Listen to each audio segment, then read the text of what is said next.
Hey everyone, and welcome back to another Spanish lesson. Today, we're going to be going over indefinites, small but essential words you use every single day in Spanish. We're talking, of course, about words like nada, nadie, algo, alguien, etc. And we use these words to say things like, I have nothing, someone called you, or there isn't any problem. That's right, and in this lesson, we're going to break down what each word means, when to use it, and how to avoid common mistakes. So stick with us all the way to the end to improve your Spanish. Let's first start with the negative words. Number 1, nada means nothing, and it's used to express the absence of something. It often appears in negative sentences. For example, I don't want anything. no quiero nada. Now, here we just saw a double negative, no quiero nada. Literally, I don't want nothing. Well, this is a big no-no in English. That's why the English translation is I don't want anything. But in Spanish, we have to remember two things when it comes to this. If nada comes before the verb, we don't need to add a no in Spanish. Like, for example, nothing I studied was on the exam. Nada de lo que estudié estaba en el examen. But if nada comes after the verb, we have to add a no. For example, there's nothing in my bag. No hay nada en mi bolsa. Or he said nothing about the trip. No dijo nada sobre el viaje. But we see again, if it's before the verb, we don't need the no, like nothing is impossible. Nada es imposible. Number 2, nadie means no one or nobody, and like nada, it's used in negative sentences, and if nadie comes before the verb, we don't need to add a no, but if nadie comes after the verb, we must add a no. So for example, no one is at home. Nadie está en casa. Nobody called us today. Nadie nos llamó hoy. No one understands me when I try to speak Spanish. Nadie me entiende cuando intento hablar español. Okay, now let's see when nadie is after the verb, like I don't know anyone here. No conozco a nadie aquí. Now, we see in this example that we have a nadie, not just nadie. We always have to keep in mind the personal a. Now, if you don't know what the personal a is, we made a video about it a while back, and we'll leave the link to that video in the description of this video. But basically what it says is that if a sentence has a direct object pronoun, and that direct object pronoun is a person, we have to add an a before the person. And it doesn't translate to anything, we just need it. The same is true when we use nadie. But we don't add the personal a when we have the verb haber. For example, there was nobody in the auditorium. No había nadie en el auditorio. And we also need to add an a when we specify to whom or for whom an action is performed. For example, she told nobody about the secret. No le dijo a nadie el secreto. So because le can be ambiguous without context, we don't know if le is to him or to her brother, could be to no one. So we need to add the a nadie to clarify that le. Number 3, ninguno means none or not one, and its form changes depending on number, gender, or sentence structure. As before, if the word comes before the verb, we don't need to add the extra no. But if it comes after the verb, we must add the no in the sentence. And we'll break ninguno down into 4 parts. When used in front of a masculine singular noun, it becomes ningún. For example, I can't find any easy exercise to do.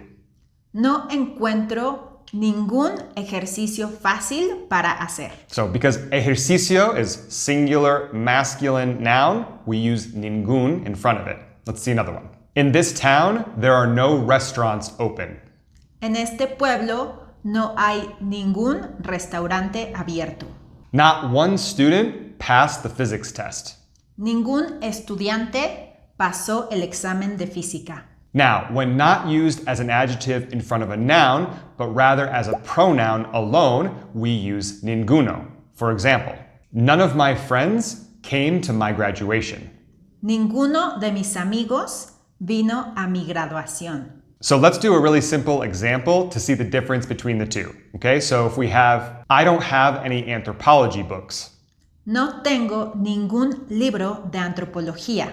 So because libro is masculine singular, we have ningún libro. But if we just said, I don't have any, No tengo ninguno. we use ninguno as the pronoun. Now, since there's no shortened form for feminine nouns, we'll use ninguna whenever we use it as an adjective in front of a noun or by itself as a pronoun. For example, I didn't see any movie.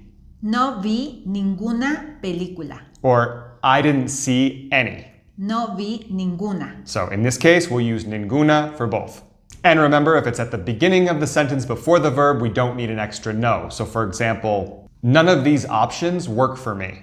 Ninguna de estas opciones me sirve. Now, if you're like me, you noticed in the above examples that in English, the words were plural, but we were using the singular ningún or ninguna. That's because in Spanish, ningunos and ningunas, they do exist, but it's very rare that we actually use them. In fact, they're only really used with plural nouns that don't have a singular form.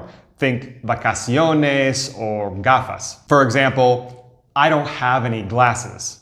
No tengo ningunas gafas. Or we didn't have any vacation this year. No tuvimos ningunas vacaciones este año. So, as we said, for most plural nouns, Spanish prefers to use the singular ningún or ninguna. So, for example, I don't have any friends. It would be incorrect to say, No tengo ningunos amigos. You would just say, no tengo amigos. Instead, if we really want to use ninguno here, we just use the singular form. So, I don't have any friends would be No tengo ningún amigo. So it's a kind of a small rule that we have to get used to, but it's not too bad. Okay, before we get into our affirmative words, we want to thank our supporters and members. Your support helps us create lessons like this to improve your Spanish. Yeah, now if you'd like to become a member, check out the links in the description of this video. We have links for Patreon memberships, for YouTube memberships, and for Buy Me a Coffee, so it's really easy to sign up or donate to the channel. Also, if you're enjoying this video, please give it a like, subscribe to the channel if you still haven't, and share this video so that our Spanish lessons can reach more and more Spanish students. Thank you so much. Okay, now let's see the same type of words, but for affirmative sentences. Okay, number 4, algo. Algo is the opposite of nada and means something or anything. It's used in affirmative sentences, but also sometimes used in questions. The important thing to remember about algo is that it's only for things, never for people. So, for example, I need something to eat. Necesito algo de comer. Now, if it's confusing why there's a de in this sentence, algo de plus an infinitive of a verb is a very common structure in Spanish. And it's because the sentence seems incomplete or unclear if we were just to say, necesito algo comer. So, de helps indicate the relationship between algo and comer. And we see the same structure in, do you want anything to drink? ¿Quieres algo de tomar? But look at the small change in this sentence. I have something to tell you. Tengo algo que decirte. Okay, so why here do we see algo que instead of algo de? Here's when to use which. We use algo que plus infinitive when we're talking about an action that needs to be done, like tengo algo que decirte. And we use algo de plus infinitive when we talk about a type of thing. It could be food or a drink, reading material, whatever. Now, let's see a few more examples using algo. If you need anything, just let me know. Si necesitas algo, solo dime. The psychologist told us something important in therapy. La psicóloga nos dijo algo importante en la terapia. I'm shopping for a present, but I want something special. Estoy buscando un regalo, pero quiero algo especial. Number 5. Alguien is the opposite of nadie, and it means somebody or someone. And the important thing to remember is that we use alguien when we're talking about people, not for things. Right, so for example, somebody is at the door. Alguien está en la puerta. I need someone to help me. Necesito a alguien que me ayude. Now, don't forget the personal a in this sentence. A alguien, we use it just like we did a nadie. Did somebody call me during the conference? ¿Alguien me llamó durante la conferencia? There's someone in the room. I think it's the maid. Hay alguien en la habitación. Creo que es la mucama. I heard someone talking really loudly in the library. Escuché a alguien hablando muy fuerte en la biblioteca. Number 6.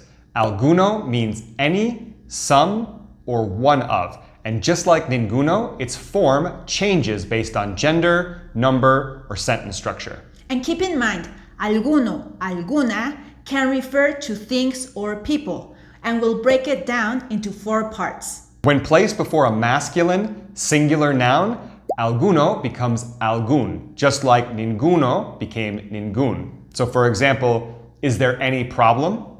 ¿Hay algún problema? Do you have any books I can borrow? ¿Hay algún libro que me puedas prestar? Do you have any plans for the weekend? ¿Tienes algún plan para el fin de semana? When used as a pronoun, we use alguno. For example, one of them will be the one that organizes the class trip. Alguno de ellos será quien organice el viaje de generación. I don't know if any of you know how to get to the city center and can help me because I'm lost. No sé si alguno de ustedes sabe cómo llegar al centro de la ciudad y puede ayudarme porque estoy perdido. Now, I just want to take a quick second to look at this structure because it used to confuse me. When we conjugate the verb, we conjugate off of alguno, one person that's part of the group, ustedes. So it's alguno sabe. We don't do ustedes saben.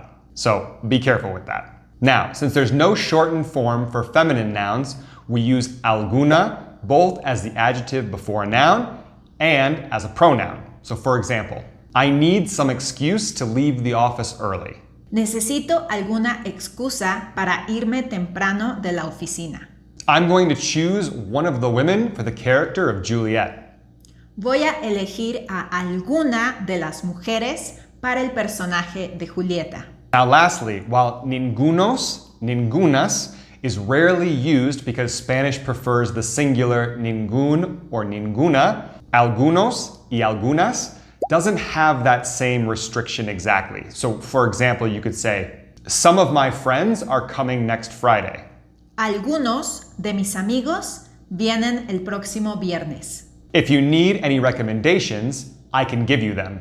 Si necesitas algunas recomendaciones, puedo dártelas. However, there are still some guidelines for when not to use algunos or algunas. For example, we don't use it when we deal with something that's uncountable, like agua. We don't say algunas aguas. It would be un poco de agua.